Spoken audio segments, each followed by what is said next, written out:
another horrific shooting. Now, as a parent myself, I know the anxiety that comes with sending your kid out into the world every day, living with the real fear of the worst can happen. So please know that our hearts are with those families in Winder, Georgia, who are forced to face this act of senseless violence. I want to let you know that the President and the Vice President have both been briefed, and his administration will continue coordinating with federal, state, and local officials as we receive more information. We're grateful for the brave first responders who are on the scene, and we stand by, we stand ready to provide support as needed. As the President has said time and time again, this is not normal. This is not normal. Students and teachers deserve to know that their schools are safe. They should focus on learning, not lockdowns. While the President and Vice President have taken historic action to reduce gun violence, more must be done to keep our schools and communities safe.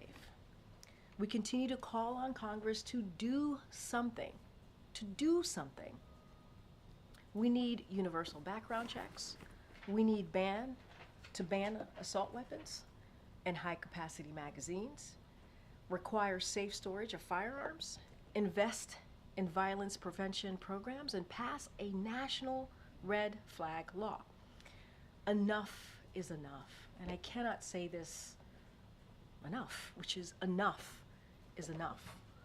We cannot allow this to happen in our communities. We cannot allow this to happen in our schools. So we have to do everything that we can to keep our children safe, to keep the people who are supposed to protect our children, who are they supposed to learn from, safe. And enough is enough. Congress needs to act. Now, turning to my colleague from NSC, who's here to discuss the latest Biden-Harris administration actions today against foreign actors attempting to covertly influence our elections and undermine confidence in our democratic institution. Admiral John Kirby will discuss the coordinated actions we are taking in addition to other foreign policy news of the day. Admiral? Thank you, Karine. Good afternoon, everybody. I think as you saw today, the Department of Justice, Department of Treasury, and the State Department took a series of coordinated actions against foreign actors associated with the Russian government who are attempting to covertly influence our elections. Specifically, all these federal agencies revealed activities directed and funded by RT, formerly known as Russia Today, to covertly spread Russian government propaganda with the aim of reducing international support for Ukraine, bolstering pro-Russian policies and interests, and influencing voters here in the U.S. And in foreign elections as well. RT is no longer just a propaganda arm of the Kremlin. It is being used to advance covert Russian influence actions. Additionally, the Russian government is laundering influence and information operations through Kremlin-controlled commercial firms, such as the Social Design Agency, that work extensively at the direction and control of the Russian Federation. All of this activity was designed to funnel disinformation through outlets and social media influencers that a certain number of Americans find credible. We will not stand for that. So in addition to the law enforcement actions that were announced just a little bit ago by the Attorney General, the State Department announced a new policy to restrict visas for employees of Kremlin-supported media organizations that are affiliated with these covert activities. And they released a $10 million reward for justice for individuals associated with a Russian hacking group that's named Russian Angry Hackers Did It, or RA-DIT for short, as it's also known. The State Department also designated 6 RT-affiliated entities as foreign missions, a designation that now requires them to report information about their personnel and their property to the United States government. For their part, the Treasury Department is sanctioning 6 executives and officials affiliated with RT, 3 executives associated with other Kremlin-controlled organizations. And additionally, the Treasury Department is designating ANO Dialogue, a Russian government-founded nonprofit that uses artificial intelligence to create and distribute online Russian disinformation for use against election campaigns. The Treasury included A&O Dialogue's subsidiary and its executive officer in its sanctions as well. Now, Russia, of course, is not alone in its desire to destabilize our democracy. As you may recall, just last month, the United States government disclosed that Iran engaged in a series of cyber actions with the intent to gain access to the private communications of former President Trump and his campaign by way of associated political advisors. Those efforts were clearly intended to denigrate former President Trump and to compromise his political campaign. We made it clear then, and we make it clear again today, that this is unacceptable, and we won't stand for it either. Let me close with just two more thoughts, if I could. First, and most importantly, we are committed to protecting our democracy and our elections, regardless of the source or the target trying to interfere with them. As today's actions make clear, we have the ability to monitor these threats, to thwart them, to identify the actors involved, and to hold the actors involved accountable. We will continue to do so. These actions are the result of months of hard investigative and interagency cooperation, and we're grateful for the law enforcement, diplomatic, intelligence, and Treasury professionals who brought it all together. They put the interest of the American people first, right where it belongs. That brings me to my second point. The hard work now must continue. No resting, no waiting, no backing off. The American people can rest assured that the men and women of the federal government are at this very moment laboring to prevent future abuses and interference in our electoral process. But this cannot alone be the work of government. Every citizen bears a hand. We urge all Americans to read through the indictment today. Study the sanctions and the designations that we announced. All of it's online. All of it is readily available to you. Likewise, please take time to consider how you get your news and information. It can be difficult, of course, to be absolutely certain of its authenticity, especially given the covert tactics of groups like RT. But with time, some patience, and a firm reliance on credible and established media outlets, that uncertainty can be greatly reduced. As President Biden has said, democracy can at times be fragile, but it is also inherently resilient. We all need to work together as Americans to ensure that resilience. That's it. Thank you. Okay, thanks. First on this disinformation campaign, can you talk a little bit more about why unveiling this now? And secondly, is this just, do you see this as just the tip of the sword? Is there more out there? And the why now question is basically, I think, in some ways, a lot of Americans would say about Russian disinformation, not surprising. And may, in some ways, question why is the administration doing this so close to the election? And I may be answering my own question a little bit here, but if you could just talk to the timing. And then secondly, has there been any more meetings with senior officials and Israelis today regarding the ceasefire or the situation on the Israel-Lebanon border? Okay, there's a lot there. On the why now, and I think the Attorney General talked about this. I mean, the actions that they announced today, and of course it was coordinated with the announcements by State and Treasury, all really reflected where they were in the investigative process. And as the Attorney General said, Amr, it's still an ongoing investigation, so I wouldn't rule out anything in terms of any future actions that might be taken. Depends on where this investigation takes us. So the why now was really driven by the progress of the investigation, the certainty they had in what they had uncovered, and the ability that they believe they had to take the actions in a way that were commensurate with the goals of the investigation. So it was all really timed to the investigation, that's all. And you asked for tip of the spear. But let me go back to, you also said people are maybe shrugging about this because, well, it's just, you know, but that's, I mean, obviously people can have their own views about whether they're surprised or not that Russia might be trying to interfere in our election, but we're not taking it lightly. Nobody's shrugging here because it's that important. It's that important to convey to the American people that we are taking the safety and security of our electoral process seriously. So nobody's shrugging about it, and we're going to constantly monitor, as I said, these threats, be able to thwart them when we see them, and identify and hold the actors accountable. On your second question about the ceasefire talks, I have no additional specific meetings to talk about today, except that even today, we are in touch with our counterparts in Qatar, in Israel, and certainly in Egypt about trying to see if we can get a proposal that can be finally culminated and a ceasefire deal can be achieved. So those conversations are active even today. There was a report that Jake Hochstein and Brett McGurk had a virtual meeting today with Dermer and I think some other Israeli officials. Is that not true? I won't confirm any specific individual sessions, except to tell you that even today, there have been ongoing conversations with our counterparts, as you would expect that it would be. So even though there's not Teams meeting in Doha or Cairo right now, it's not like the effort has lapsed. Thanks, Karine. Thanks, Admiral. On the Russian interference, is there any indication of at what level this has been apparently approved in Russia? Does this go? I mean, does this go up to Putin's level, for example? And secondly, is there any sign of the this disinformation favouring one or other of the candidates in the U.S. election? We believe Mr. Putin is winning of these actions.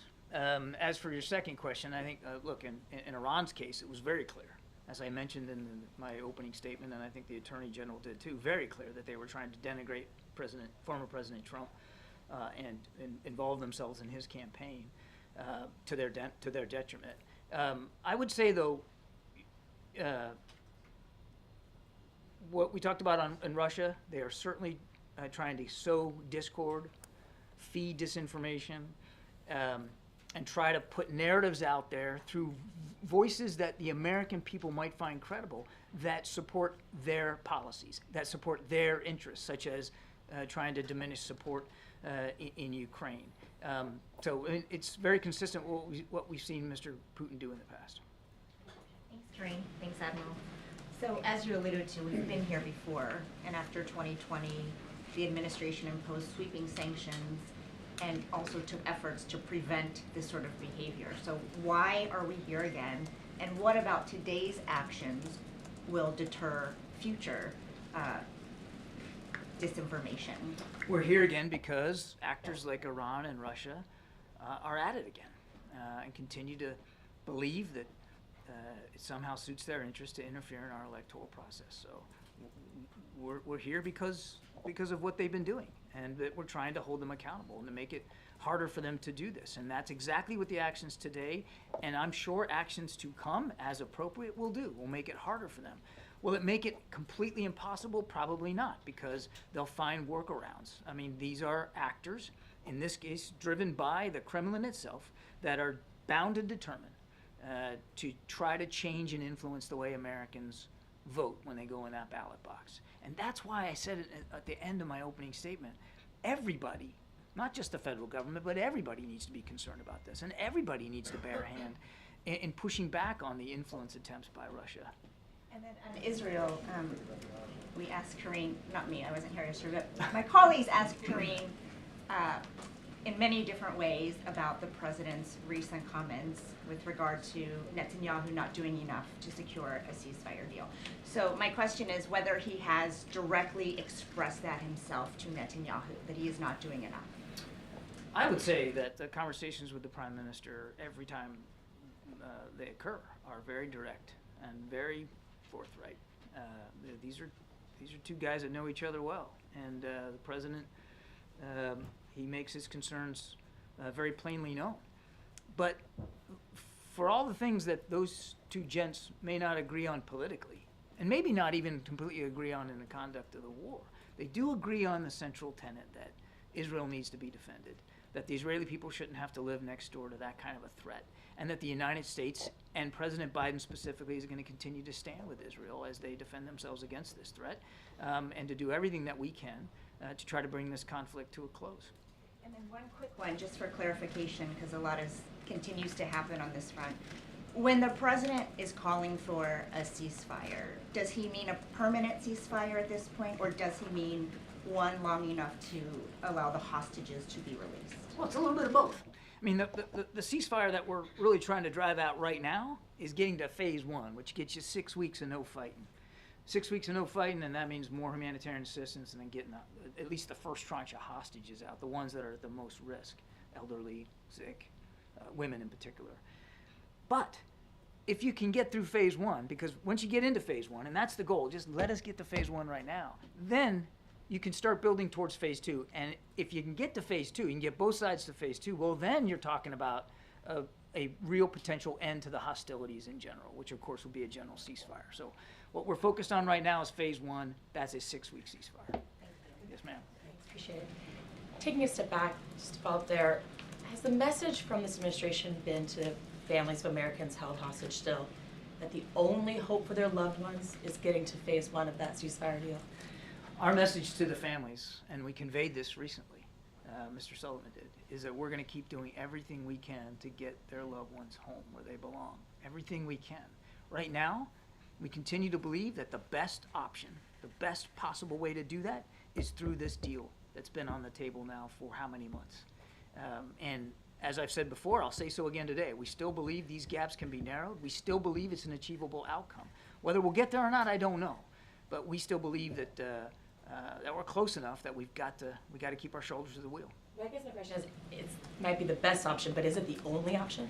I think it would be imprudent for me to either negotiate the details of this deal in public or to speculate about any other kinds of What happens if it falls opportunities might occur if it falls apart. I just don't think it would be useful for me to do that. What I can assure you, and we have assured the families, is that President Biden and this entire national security team is 100% dedicated to getting their loved ones home. Right now, the locus of that energy, the full focus of this administration is trying to get this ceasefire deal in place. Switching gears to Ukraine, obviously a big shakeup in the government there. Is that the kind of thing that the U.S. is giving advice on or weighing in? I mean, you hear, when you know, obviously you're in close contact with everyone in Zelensky's government, are they seeking your advice on how to make changes to their government? No, and we're not offering advice on how to administer their democracy. That's up to President Zelensky. It's up to the Ukrainian people. These decisions are President Zelensky's decisions to make with respect to who's supporting him in his cabinet. It's not going to change the way we interact with Ukraine. It's certainly not going to change the support that we're going to continue to provide them. Great. John, on a different topic, has the president spoken to his counterpart in Japan about plans to block the merger of the U.S. Steel deal? And are you concerned that it will impact relations between the two countries? No, there's no conversations to speak to, Jeff. President has been very consistent on this. He believes that American steel companies ought to be American-owned. You know, there's a CFIUS process that needs to occur. This is the kind of potential transaction that we believe is suitable for a CFIUS review, and I really can't go beyond that. Just on a different topic then, back to Israel, do you have a timeline for when this latest proposal, peace proposal, is going to be made? Ultimately, we'd like to have it now. There's a real sense of urgency here to try to get this done. And as I said earlier to Amr, I mean, even today, we've been having very active conversations with our counterparts in the region to try to get it across the finish line. We want to get it done now. It needs to be closed. Thanks, John, you're obviously willing to acknowledge that Iran's intent in attempting to interfere in the election is to, as you put it, denigrate a former president. You don't seem willing to acknowledge that Russia's intent is to denigrate the vice president. Why is that?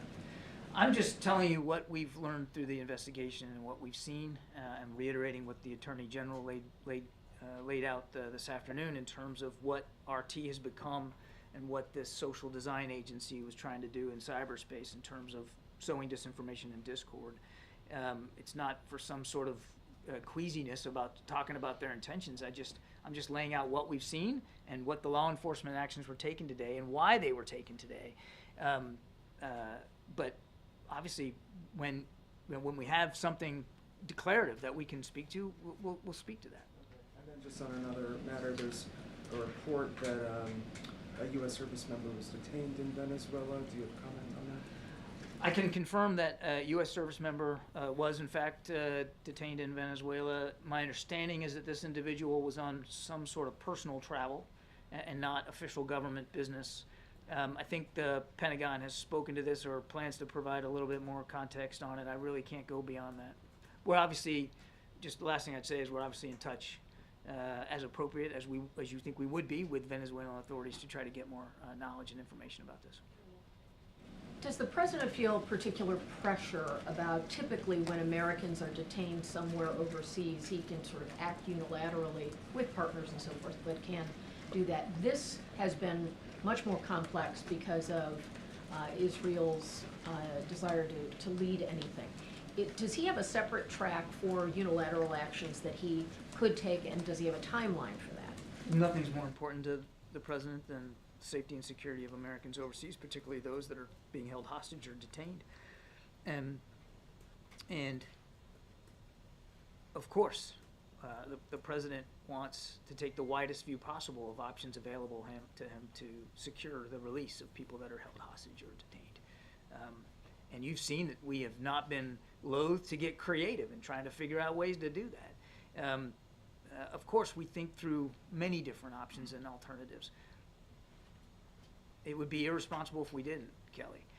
But, as I said earlier, we still believe, and part of that is because we know we have gotten this done before with a previous hostage swap. We still believe that this is the best way to move forward. But we'll see where it goes, and obviously I'm certainly not in a position, nor would I ever try to close down decision space for the president in terms of options that might be available to him. Oh, thanks so much. Just to put a finer point on Jeff's question from earlier on about the steel deal, can you say there has been reporting out there saying the president is prepared to nix that deal? Can you confirm that reporting? I cannot. And one other sort of just a quick question about, I didn't quite hear what you said about Putin's personal involvement. He was witting of this. He was witting of RT's activities. Okay. John, do you see a possible link between Russian attempts to undermine the support for Ukraine as a part of this operation and a 6 months delay in approving supplemental in Congress that we had earlier this year? And if we can stay on Ukraine, today Russia hit Lviv with ballistic missiles. It's a western city. 7 people were killed, also a 7-year-old girl. Yesterday was Poltava. It's a central eastern Ukrainian city. How does it make sense that Russia keeps on killing Ukrainians while Ukraine, and killing Ukrainians even far away from the front lines, while Ukraine is not allowed to use provided weapons to hit military targets inside Russia, where these attacks are coming from? Yeah, on your first question, I cannot point to connective tissue between RT's covert influence activities and the delay of the supplemental. You know, you should talk to members of Congress, the Republican side in particular, who held that up.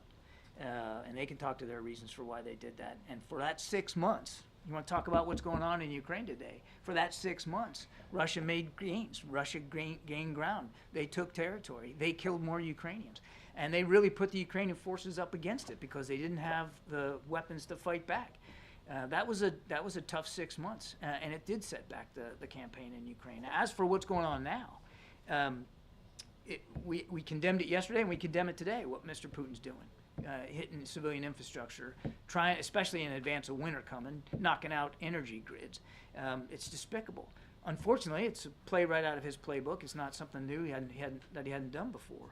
Nothing's changed about our view that Ukraine should be able to use the tools it has available to it to defend itself. And that's why air defense continues to be a prominent issue in these security packages that we're giving, so that they can help defend against these attacks on their energy infrastructure.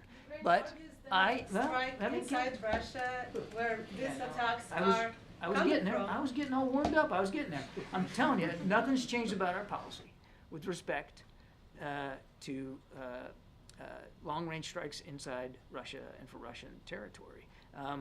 I also think it's important to note, if I might, that 90% of the aircraft that Russia uses for glide bombs and long-range strikes, we've done the math on this, 90% of them lie outside 300 kilometers from the Ukrainian border, deep inside Russia.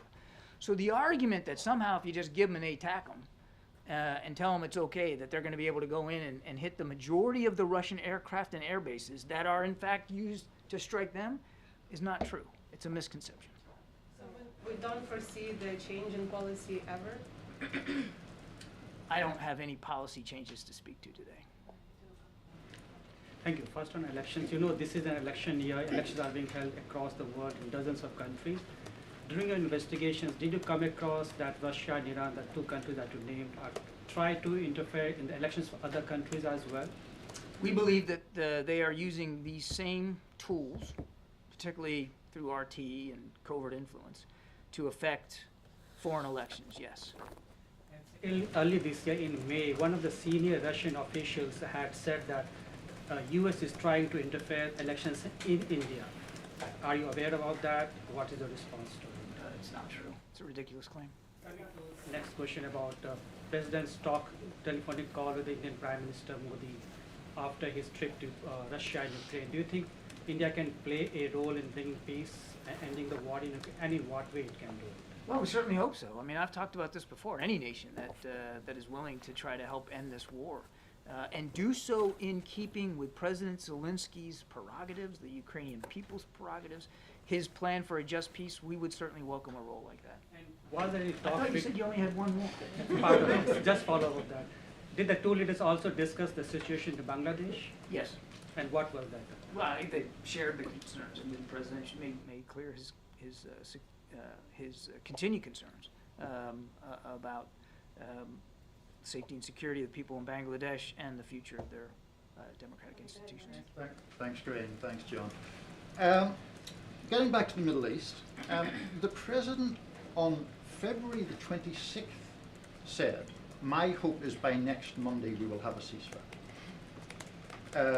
On Saturday evening, just past, he said, "We are on the verge of having an agreement." And it was on Monday morning when he was asked whether Prime Minister Netanyahu was doing enough to reach a deal, he replied no.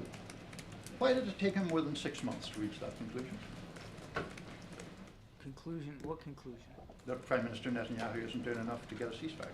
The president wants this ceasefire. The president knows that in order to get this ceasefire, it requires leadership. It requires compromise. And it requires a common understanding of exactly how this ceasefire is going to benefit the people of Israel and the people of Gaza. And there are substantial things in here for the people of Gaza. But if you're asking me to apologize or issue some sort of regret because we want to get caught trying, because we want to see it over the finish line, because there are times when we've been optimistic that we can get there, only to learn that we couldn't, I ain't gonna do it. There is nothing wrong with continuing to try to achieve this incredibly difficult negotiation and in this outcome, a ceasefire that again would visit terrific benefits all around, including in the region. And so have there been times when we've been stymied? Yes. Have there been times when we thought we were close and turned out that we weren't as close as we thought? Absolutely. And you know what? Today might be one of those days. Even today, I told the gaps are, we can narrow them. And today might be one of those days that maybe I'll prove to be wrong.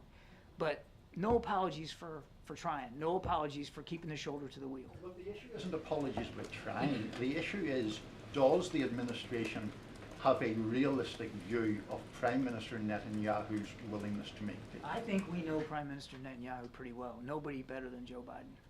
I'm sincere with I've one answered the pace. question. Thanks. Earlier this month, Vietnam's president traveled to China and met with their president. We're hearing that Vietnam's president could meet with Biden on the sidelines of the United Nations General Assembly later this month. Can you confirm this meeting or just comment on the significance of such a meeting given the state of... Which meeting? The meeting between President Xi and the President of Vietnam, or a potential one between President Biden? A potential one between the U.S. and Vietnam. I don't have a schedule for the UN General Assembly to speak to today. As you know, when the President goes up to New York for the General Assembly, not only does he deliver remarks, but he does conduct a series of bilateral discussions. We'll have a much more robust agenda to speak to as we get a little closer to that. But look, on Vietnam, I mean, as you saw, the President upgraded our relationship with Vietnam to a full strategic partnership. That's a big deal. And we know that Vietnam values the relationship with the United States. But they're also a neighbor of China. They live in the neighborhood. And of course, every nation's leader there has to determine for themselves what that bilateral relationship with China is going to look like. We respect that. Thank you, I appreciate it. First, thank you. First on on Russia.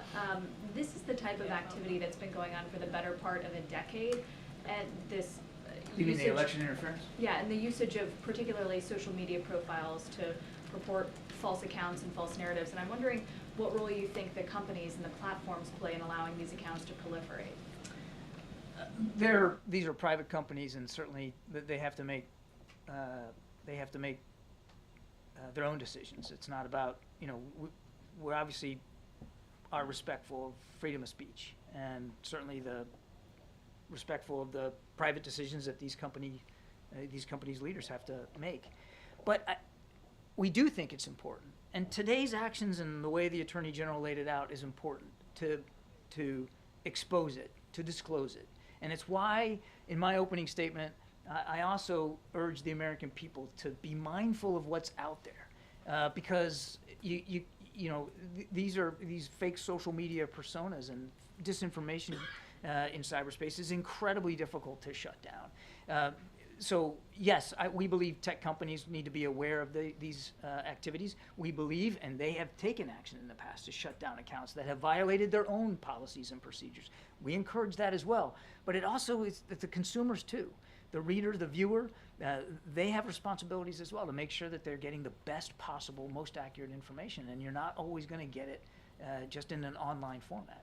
And on the Middle East, the Justice Department also unsealed charges against Hamas leaders for the actions of October 7th. The charges were dated back in February, but one of the Hamas leaders that was named is currently located in Doha, and I'm wondering if the U.S. is pressing Qatar to have that leader extradited or arrested. I don't have any law enforcement activity to speak to about that today. Is there any impact that you think unsealing these charges from February will have on the negotiations where they stand right now? Why unseal them today? Well, again, I'd refer you to the Justice Department for the decision to why unseal them. As you rightly said, that the indictments actually date way back. So that I let the Justice Department speak to the decision about unsealing it. As for an effect on the discussions, it was important to unseal those. It was important to make that known, that we were holding these Hamas leaders accountable. At the same time, we continue, as I said to Amr, having active discussions about the ceasefire deal. We still believe we can get there. What about Al Jazeera in the back? Go ahead. Thank you so much, I really appreciate it. Very quickly, John. Sorry, man. I appreciate it. What pressure is the United States putting on Hamas and Netanyahu to close this deal? I'm sorry, say again. What pressure we're putting on? What pressure is the United States putting on Hamas and Netanyahu to close this deal? It's not just about twisting arms and putting pressure. It is about having active, what we hope to be constructive conversations about negotiating the final details. And that's really where we are. And in any negotiation, when you get down to the brass tacks, that's when the horse trading really begins, and that's where it gets difficult, and that's where we are right now. It's really about trying to get both sides to yes here. And again, I can't negotiate the details in public with you. But I heard a question asked yesterday in here about why we're only pressuring one side and not the other. And I tell you what, it was a question about how only the Prime Minister is feeling the heat. And I'll tell you, if you're Mr. Sinwar, he's buried in a tunnel somewhere. He ain't coming up for air too much. His forces have been decimated. His resources have dried up. The people he claimed to be protecting and defending are living in deplorable conditions because of the war that he started on the 7th of October. So I don't buy this notion that there's no pressure being put on Hamas or Hamas leadership. And the indictments that were unsealed yesterday, I think, prove that as well. So, thank you so much, Adam. Thank you. Appreciate it. Okay. I do have. Sorry, guys. Have your patience for a second. All right, I do have one more thing before we get going here.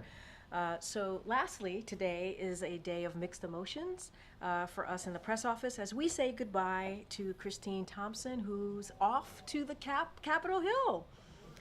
The amount of times I said hello and goodbye to people, it's, but this one is very much one of those that goes in the box of we very much do have mixed emotions. In a true diva fashion, she's leaving on Beyonce's birthday. Because if anyone makes an exit with flair, that is Christine, a proud member of the Beehive. Christine has worn several different hats in the White House, not just here in the White House press office with us. She joined the White House as a summer intern. So if you have ever been an intern here or want to be an intern here, there are many opportunities. So went on to serve the First Lady's office, comms office, and then moved over to the press team as one of our wranglers, as you all know. She's from Alabama, and she is Alabama all the way down with Southern charm, Peter. I'm sure you'd appreciate that. Quick wit and a hint of shade. We'll miss her dearly, but we know she'll keep moving on up. And here's to watching her shine on the Hill. We are so proud of you and excited for you. And if you have a moment later today, please come to the back, lower press, and give your goodbyes and well wishes to Christine. All right.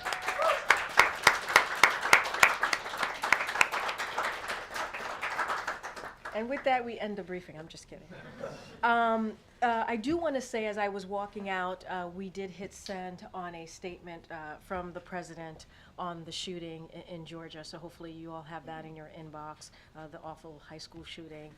We will continue to work with local officials, and we stand ready to work with law enforcement on the ground. It is a horrific, horrific day, a sad day when kids go to school and have to deal with that type of violence. And that is something that is in the president's statement. He talks about how it's personal to him.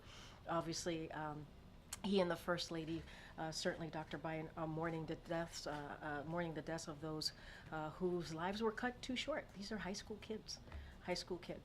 And so we certainly will be thinking of them, but we want to continue to do the work on gun violence, obviously not just in Georgia, but across the country. And the president, this is a president, an administration, the Biden-Harris administration, who has put that at the forefront and want to continue to see that done. And as I said at the end of my topper earlier, is that enough is enough, and congressional members need to act. They need to act. Get Homer. First, thanks for the reminder about Beyonce's birthday. Oh, we'll have to that's what we're here for, clearly. But on a more serious note, Yeah. you've said, and you just said it again, about the need to do work. The president has limited time in office.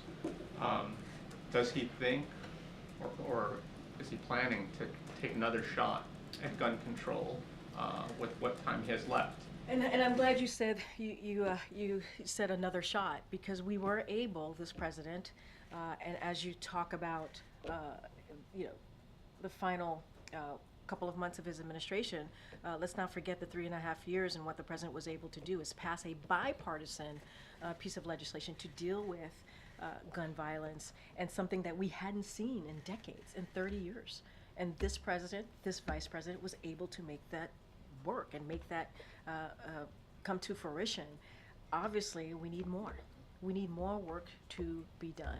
It cannot stop at that bipartisan legislation. We have to continue. We got to continue to find ways and their actions.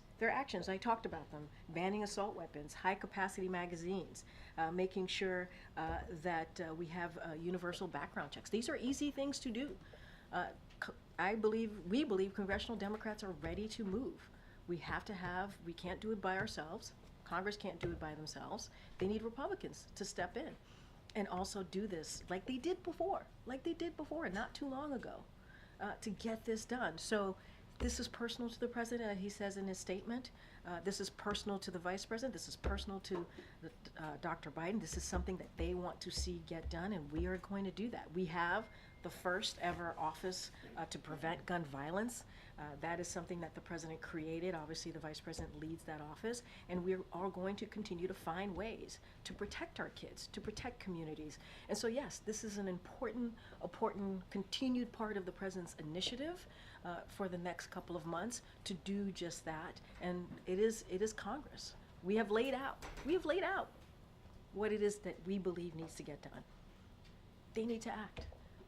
Do you have any, can you lay out any plans for the president? It's going to be his final September 11th in office, and that's always been a big deal to whoever the office holder is. How is he going to spend September 11th this year? I believe we put out a statement saying or confirmed that the president and the vice president are going to be in New York on 9/11, and so we'll have more to share, obviously, as we get closer to that. But look, I have traveled with the president on his trips as it relates to that horrific day, and he is someone who certainly never forgets and always honors those that we lost, and will continue to do so. And next week he'll do that alongside the vice president. Will he visit the other two major sites? I don't have anything more to share beyond that, but you will see the president and the vice president next week together as they mourn the thousands of lives that were lost on that day, and also the first respondents who obviously put their lives on the line to protect Americans on that day. Just one last small one from his and his family's vacation last month to Santa Ynez. Has he reimbursed Joe Kiani for the ranch, and can you tell us how much? Yeah, so what I can say, look, I'm not going to get into cost here. First of all, the president is the president wherever he goes. He certainly was busy during that time that he spent with his family. And so the president does what he's done every year since he's been president, has taken that time with his family around the summer months or even around the holidays, which is in line with other presidents. So there is the same actions, the same thing that other presidents have done when it comes to these types of vacations. I can say that this president has done. It is in line with the ethics that is tied into all of this. I don't have numbers here. It's not something that I can provide. Did he pay something? I just don't have anything beyond that to say, but to say that he's taken every taken every action or done the same process that every other president has done when they have taken time with their family. There's nothing new. It is in line with what is required by him to take. I don't have numbers here to share with you. Go ahead, Peter. Thank you. President Biden's approval rating is soaring. It's up 13% all the way to 48%. Does it bother the president that people are so pleased that he is retiring? Am I hearing a little twang in your voice, Peter? A little something in your... I know better. I know better. No, but you guys keep telling us to appreciate him on the way out about the Inflation Reduction Act and things like that. I'm glad that you listen to me when I'm up here. Look, here's what I can say. I think what the American people appreciate is indeed what we have been able to do in the past several years. When you think about inflation is falling with income while incomes are climbing, right? You think about Medicare is finally being able to negotiate lower drug costs. This president, this administration has been able to beat Big Pharma. That's a big deal. Other presidents have tried to do it. Other elected officials have tried to do it. They can't get it done. Manufacturing is indeed coming back here to America. Our infrastructure is being rebuilt. Violent crimes is at a low, 50-year low. Matter of fact, the last president in his last year, murder rates were skyrocketing. And so the president has been able to work on that. And this is a president and a vice president that has done the work to make Americans' lives better, to make their lives better, to change their lives in a transformational way that is going to matter. And I think that's what the American people want to see, and that's what this president has been able to do. A different topic. Vice President Harris once said years ago that she wanted to decriminalize illegal border crossing. Now she's saying that her values haven't changed. And so how much ownership does she have for this latest NYPD stat that 75% of arrests in Midtown Manhattan lately have been migrants? My goodness, there's a lot in that question. I mean, look, just going back to the values, and obviously the vice president can speak for herself, and her campaign will speak for herself, for her. Her values haven't changed, and you heard that on the interview that she did with CNN very recently, and I think that's important. I think someone's values matter, and that's what you see from the vice president, and certainly that's what you see from this president. Look, as you're talking about the New York, I believe it's the New York Post report, as you just stated, look, you heard directly from The New York Police Department, they put out a statement which was reflected in that story. So I just want to, in your story, so we want to be really clear. So I would refer you to the spokespeople who spoke to this. And I would say more broadly, we fundamentally believe this administration, including Harris, because this is the Biden-Harris administration, believe that anyone found guilty of crimes should be held accountable. That is something that we fundamentally believe. And you have heard us say that we welcome local law enforcement support and cooperation in apprehending and removing individuals who pose that risk, who pose a national security risk. And so that's what we welcome. I would refer you to the New York Police Department. They actually spoke to this and kind of spoke to that number that was being used, and I would refer you to them. And so my last question then would be, if the vice president's values have not changed, why have so many of her positions on policies changed? I would say look at what the vice president has done with this president the last 3.5 years. Look what we have been able to do. Look what we've been able to do at the border without much help from Republicans, because they're too busy listening to the former president, sadly, and telling them not to actually do the things that majority of Americans want to see them doing, and that being dealing with the challenges at the border. They listen to Donald Trump instead of continuing to work with us in a bipartisan way. That's what they chose to do. That's on them. But because of the actions that this administration has taken, we have seen those actions lead to numbers going down at the border, and that matters. And that's because of the work that we have done. And and you heard me talk about the economy, what the president and this vice president have been able to do. We cannot forget what the Biden-Harris administration inherited when they walked into this administration. A once-in-a-century pandemic. People were dying. Thousands of people were dying a day. And the last administration, the Trump administration, didn't bother to leave a comprehensive plan on dealing with the pandemic. They didn't bother. They were too busy. He was too busy telling people to inject bleach into their bodies. That's what he was doing. Meanwhile, this president and this vice president passed the American Rescue Plan. Only Democrats voted for that. And because of that, we were able to open up schools. Because of that, we're able to open up businesses. Because of that, we're able to put some checks in pockets for people who really needed it. Think about the child tax credit. That changed lives for families and put shots in arms. And so that is why we have an economy that is growing. That is why we have an economy that is leading the world. And those are just the facts. You said for September 11th that the president and the vice president will be in New York. Yeah. Did you say if they'll be at Ground Zero, Memorial? They will be at Ground Zero. We'll have more details to share. Okay. They'll be at Ground Zero for the memorial? Yes. Okay.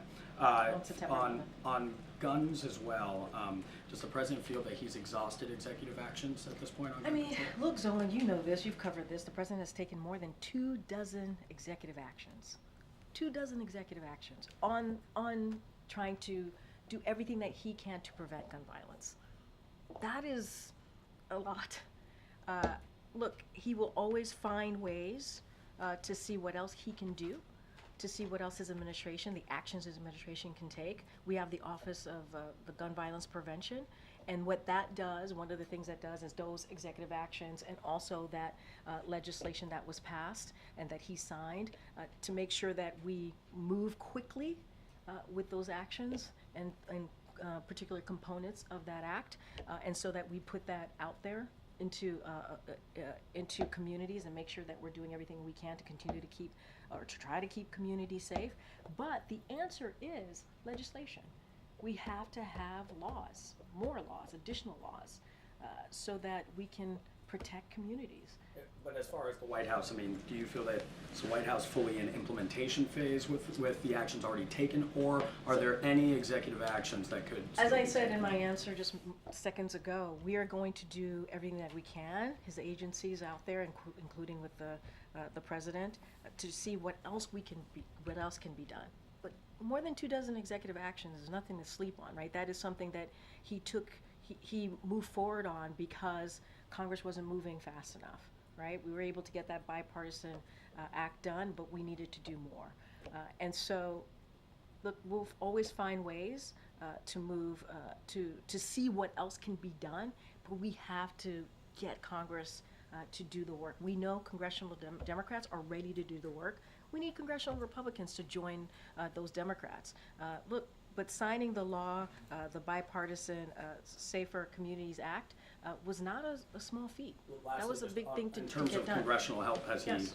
does he have any meetings scheduled at the White House, or does he have any meetings scheduled with members of Congress to actually talk about a way forward? So on I some don't of these have actions? any meetings to read out to you that relates to this particular issue. I say this all the time. We have the Office of Leg Affairs. They talk to congressional members pretty regularly on an array of issues that's important to the president, to the American people. Certainly that will continue, but it doesn't stop us continuing to say how sad this day is, to really be clear that this should not be happening, and enough is enough, and we need to continue to do the work, and that really is on the other side of Pennsylvania. Congress has to continue to do the work to stop this, and that it means we need laws. We need laws. Okay, Jeff. Thank you. Kirby mentioned that regarding U.S. Steel, that the president's position on that, and that it was appropriate to have a CFIUS review. Can you give us an update on where the CFIUS review stands and when you expect to hear from them? So I don't have any news to make today on anything like that. The CFIUS review, as you know, is incredibly independent. The CFIUS hasn't transmitted a recommendation yet to the president, and that's the next step in this process. But I don't have anything else to add beyond that. Look, you heard from the president and the vice president on Labor Day. They were very clear. They are committed to ensuring steel is made in America. That's what the president said, and making sure that unionized workers and U.S. Steel should remain an American company. That's what he wants to see. As far as the CFIUS review, they're going through their process. They'll make a recommendation. We just don't have anything to share on it today. Thank you, Karine. The president's son, Hunter, is set to begin a trial for tax issues later this week. I was wondering if the president plans to attend any part of the trial? So what I'll say from the top, and you have heard me say this many times, is that Hunter is a private citizen, as you all know. So when it comes to his own legal circumstances, I would certainly refer you to him on his personal representatives. I would say as well that, of course, the president and the first lady, they love their son. They're proud of his resilience and his strength, and they support him as he continues to move forward in his life. I don't have anything else to add beyond that, and I will just leave it there for now. Has the president advised Hunter in any way on how to approach He's the a trial? private citizen. He has his own legal representation, and I won't share beyond that. I won't give it beyond that. The president's statement about the shooting talks about how it's personal to him. You've mentioned that a few times. Can you just speak at all to how he reacted to the news when he heard today? It's that we are back here again. We are back here again. You're right. It's devastating. It's devastating. It is. You heard me say this, and I think it's in the president's statement as well. It is in the president's statement in that first paragraph where he talks about this is basically a school year, a new school year. This is supposed to be an opportunity for kids to celebrate, see their friends, be joyous, as the president says, and yet we see another horrific shooting. And it's heartbreaking. I mean, when the president says it's personal to him, you hear something like that. These are children. Children. Let's follow up then on Dylan's questions. You laid out everything you want Congress to do. Yeah. If it is so devastating to this president, what is he doing to help Americans feel better about sending their kids to school tomorrow?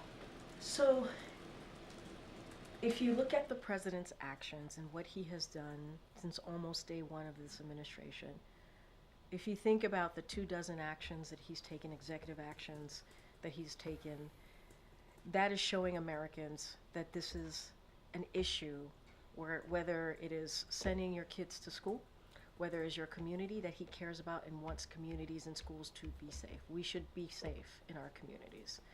And then he worked and reached across the aisle when people said he could not get it done. because it's been decades since we were able to get something like the Bipartisan Safer Communities Act done. And he reached across the aisle to get that done. I think that shows to the American people that he took this very seriously. And lastly, he started the Office to Prevent Gun Violence that the Vice President leads. And what that does, and this is really going to get to the heart of your question, is that one of the things that they do is they reach out to communities, especially in a moment like this, and figure out what can we do to help a community heal and move forward.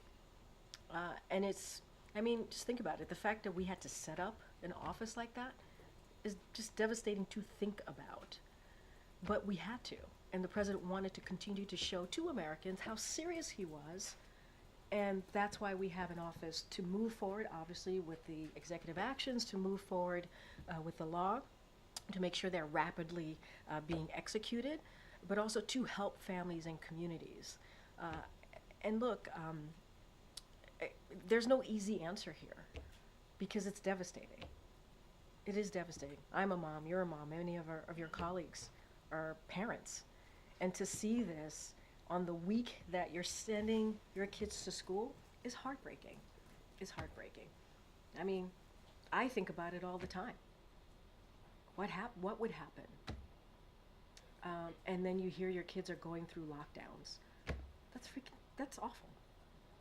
But I think what the American people could be assured of, and all they have to do is look at the president's action, is that he's going to do everything that he can.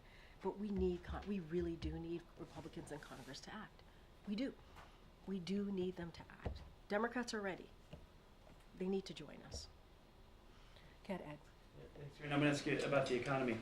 So the JOLTS report came out that shows that 7.7 million jobs are open in this country, but the revisions in that number showed that the layoffs have been revised up. Last month, 62,000, 1.6 million. We have a jobs report coming out on Friday. Has the jobs growth significantly stalled in this country? So a couple of things that I do want to touch on, look, because of the strong recovery and the work that this president and this vice president has been able to do over the past 3.5 years, job openings remain high and layoffs are in near record lows. I think that's important to point out. That's what we see in that JOLTS report. And you talk about layoffs. In fact, they are lower than the average during the prior administration, even before COVID. Because I know folks want to focus on COVID, but even before then. And the ratio of job openings to unemployed workers is back to its pre-pandemic levels as well. So look, we're trying to get our economy back to normal, and we're seeing signs of that. We're seeing data. The job market remains strong. We have unemployment that is low at 4.3%. Jobs are being created at a healthy pace, with more than 170,000 jobs created per month over the last month. PCE inflation is down by 2.5%, pardon me. GDP grew by 3% last quarter. And all of this data is important to note. And to your question, specifically about layoffs, we're monitoring that. We're going to continue to monitor that. Of course, it matters to the president when Americans are losing jobs and the impact that may have on them. And so that is something that the president understands and knows what it means to families. A quick follow-up. Then how concerned is the president on what the jobs number will show on Friday? Look, I'm not going to get in ahead of that. I'm not going to predict, and you know that. We say this all the time. I'm not going to stand here and predict job numbers. What I could say is this is a president and a vice president that has put the economy as a priority.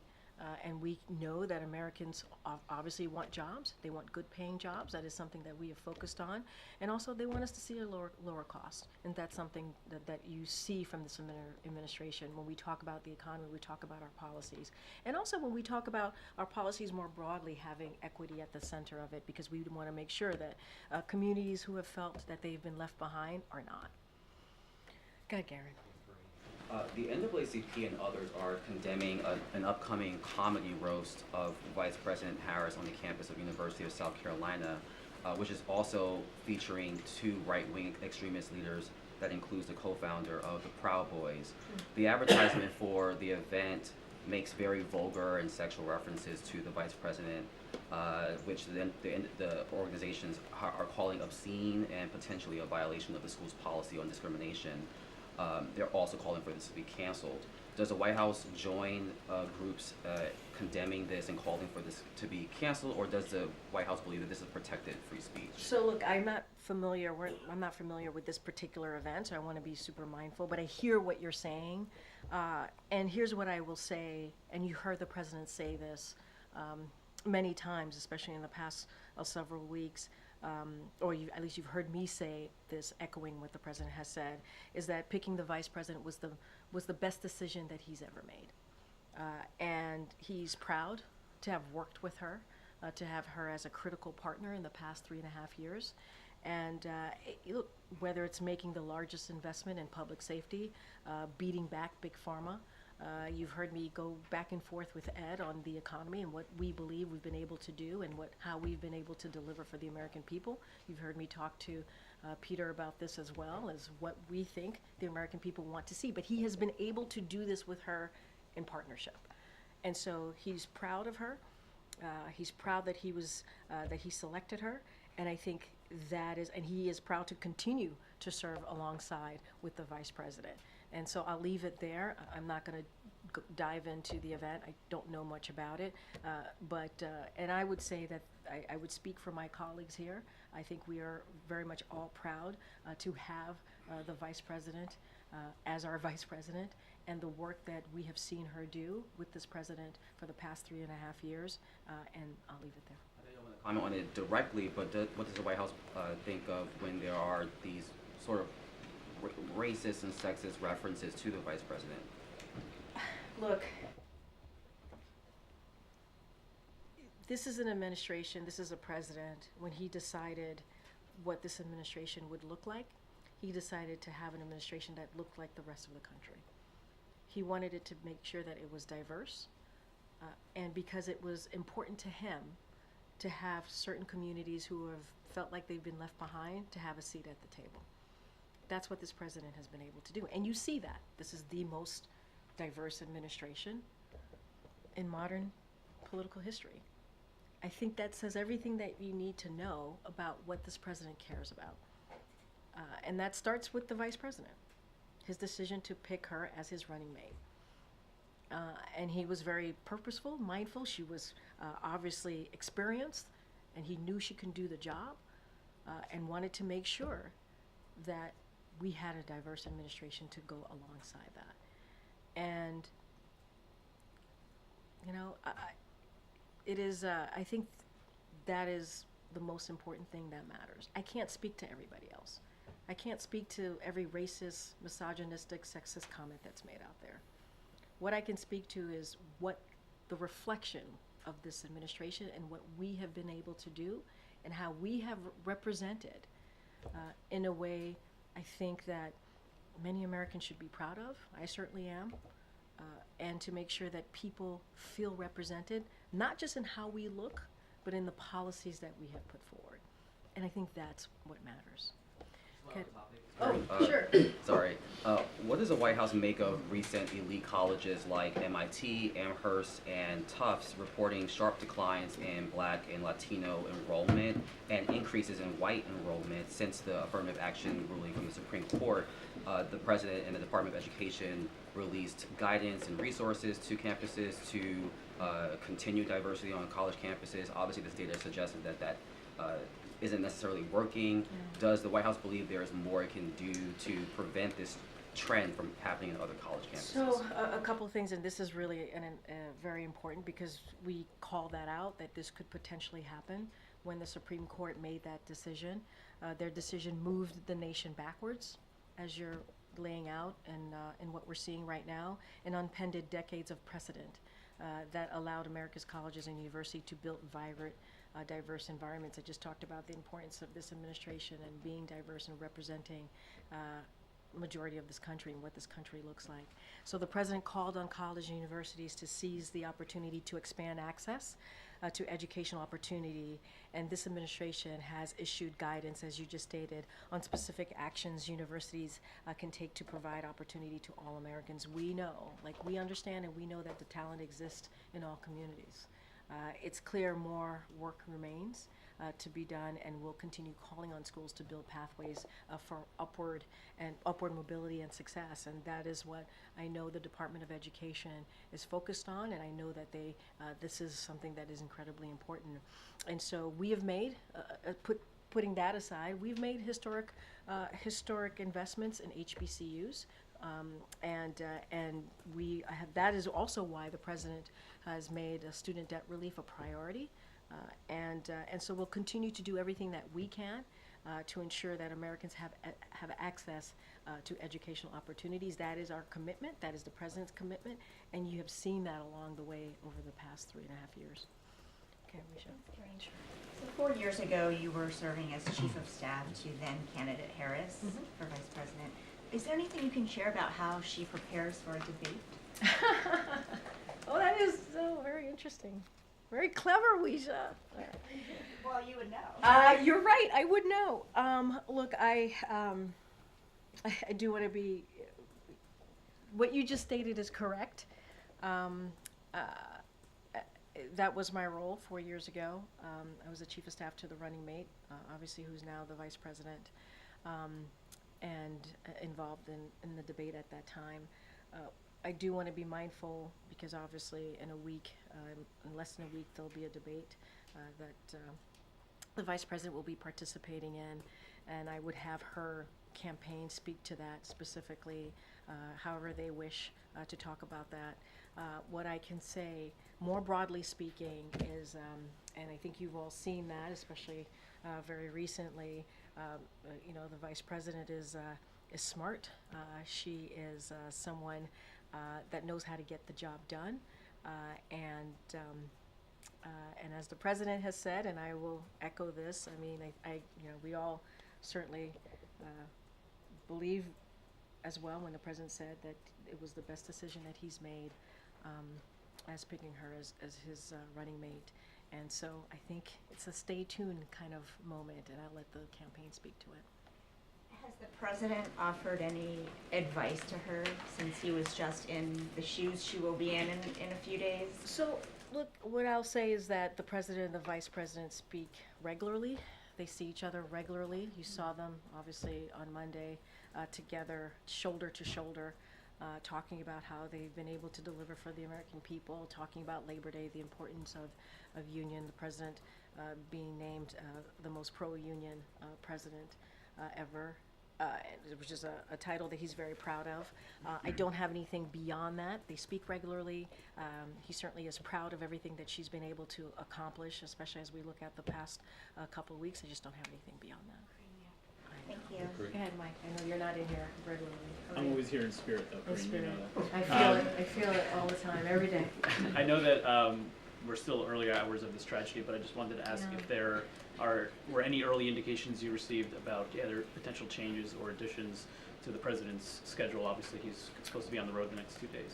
Look, as you just stated in your question to me, these are certainly the very early moments, early hours of this. So I certainly don't have anything about the president's schedule to share of any changes. But as the president says in his statement, he and Dr. Biden are mourning the deaths of those whose lives were cut short due to senseless violence. And I think it's a sad day. It's a sad day. And I cannot imagine, I know the parents who have their child going to that school are probably frightened, scared, mourning, and our hearts go out to them. And I know that just parents across the country are thinking about this day, and this is a day that you fear, a day that you fear. And I think this goes a little bit into the question that I got from Mary Alice. It's like, yeah, now parents have to think about tomorrow and the next day and the school year. And what I want them to know is that the president is doing, and the vice president, this administration is doing everything that we can to make sure that communities feel safe. And that means also calling out on Congress, Republicans in Congress, to act, to do more, to meet Democrats and to do the work. There's more that we can do to make sure that parents and kids and teachers feel safe when they wake up tomorrow morning and have to go back to school. And it is a sad day. It is a sad day. With regard to the president's travel the next 2 days, obviously these are different kinds of events that he might have been doing if he was still a candidate for re-election. Can you talk about how the White House has sort of reimagined what he will be doing, how he will be traveling these next few months? Look, you heard us, as you said, he's traveling the next couple of days. He's going to be going to Wisconsin tomorrow. He's going to Michigan on Friday. And he was just in Pennsylvania and Pittsburgh with the vice president on Monday. And so what I'll say is he'll be out there. He'll be out there talking directly to the American people. He looks forward to it. It's something that he has done, not just looking at the next several months, but he's done this the last 3.5 years. And he believes it's important to do that, to let Americans know what is it that we've been doing, how we've been delivering for them, whether it's healthcare, economy, and have we been able to grow the economy back. And so this is something that, as it relates to travel, you'll see the president is certainly out there, and we'll have more to share. We'll have more to share. But he's ready to be out there and ready to talk directly to the American people. All right, everybody. Thank you so much. Thanks, Karine. Thanks, Karine.